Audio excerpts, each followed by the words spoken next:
আসসালামু আলাইকুম। এই যে আপনারা গোসল করেন বিশেষ কোনো উদ্দেশ্যে, হতে পারে গোসল করে আপনি যাবেন নামাজে, হতে পারে আপনি গোসল করে যাবেন জানাজার নামাজে, হতে পারে আপনি নাপাক ধোয়ার জন্য এই গোসল করেন।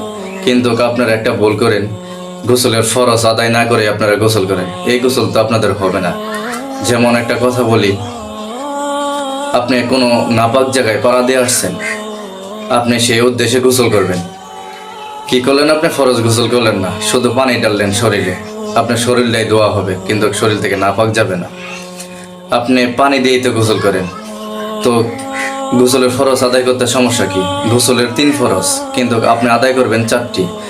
গোসল করার আগেই আপনি মনে মনে নিয়ত করবেন যে আমি ফরজ গোসল করব, 1 নাম্বার। 2 নাম্বার, মুখে পানি নিয়ে ঘর ঘরিয়ে কুলি করবেন, 2 নাম্বার। 3 নাম্বার, নাকে পানি দিবেন, নাকে নরম জায়গা পর্যন্ত যেন পৌঁছায়, 3 নাম্বার।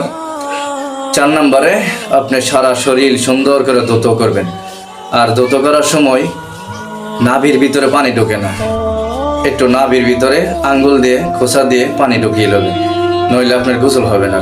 শরীরের একটা পশমেও যদি পানি না যায় তাহলে গোসল হয় না। তাহলে আপনার শরীর থেকে নাপাক কিভাবে যাবে?